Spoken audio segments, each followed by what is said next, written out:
Welcome back. This month, the Labor Department began requiring extensive disclosure of all 401k charges. This after a report revealed the average American couple could pay nearly, get this, $155,000 in fees over their careers. That's more than a 30% reduction in their eventual nest egg. That's a lot of money. The new mandate that went into effect July 1st requires mutual fund firms and other 401k companies to disclose all fees to employers so they can pass the information along to their workers. We're joined now with more on these new rules and what effect it's going to have on your investment. It sounds like it's going to be a huge effect. CPA Alan Sandersen, tell us about these rules. What does this mean for the average person? You know, sometimes people set their 401ks and forget it. Right.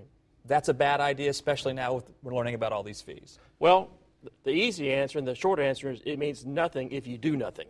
But you have an opportunity to find out what the story is. Beginning July 1st and probably by August 30th, you're going to have to be told what your investment fees are, your administration fees are first, and also the transaction fees in the deal. For example, in 2011, about 0.78% was the average admin and investment fee amount. That's not the ones that are ripping you off, that's the average. Mm-hmm. So if you can knock something off of those fees, you can make a big difference in the performance of your plan. A lot of times these things are hidden inside the plan. They're hidden inside the different accounts, and you don't really know what is happening to your yield. But it does make a big difference. Just like you said in the introduction, $155,000 is a house. Yeah. You know? Yeah. And not everybody maxes out. You could save $17,000, $20,000 over the life of the plan. You've just upgraded from a John boat to a nice bass boat when you retire. So it's a big difference. It really is. A few more times around the golf course, right? That's exactly right. So I go in there, I find these fees. What do I do about it? Okay. There's a couple of things you can do. Let's say you're working for an employer, and they've got a plan out there. Someone sold it to them, and it's, you know, and you're looking at this plan, and you look at these comparisons. You can sit down with HR or whatever and say, hey, maybe there's some better options out here. Maybe we could get a better deal. Well, the guy in HR is going to get a benefit out of this too, and so, yeah, maybe we should. But look at those things. Now, remember, when these disclosures come out, it's not going to look like a sales brochure. There's not going to be a palm tree or anything like that. It's going to be very boring-looking stuff.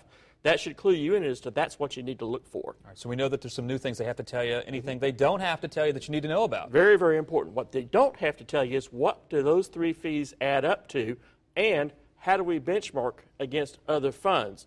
That's up to you. And there's plenty of places you can go to do the research. Morningstar, compare against the big boys, the Fidelities, this, that, and the other thing. There's plenty of places that say, here's what my net after cost yield is on this fund. And that's what you're looking for. You could be paying 10%. If you're making 50, great. But you want to find out, that's still 40%. Sure.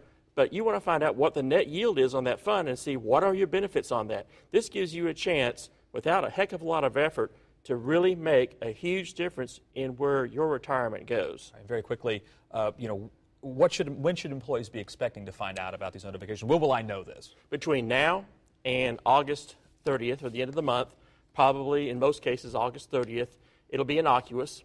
And look at it, and when you see it, start doing some comparisons, start doing some looking. And remember, you don't have to be in that 401k plan. If you're only saving $5,000 a year and it's ridiculously high, get an IRA. Find someplace else to put your money. Yeah, that's right, with low cost. All right, very good. Thank you so much. I really appreciate it. Look, if you've missed any of Alan's tips or you just want to watch a segment again, just go to our website, abc13.com.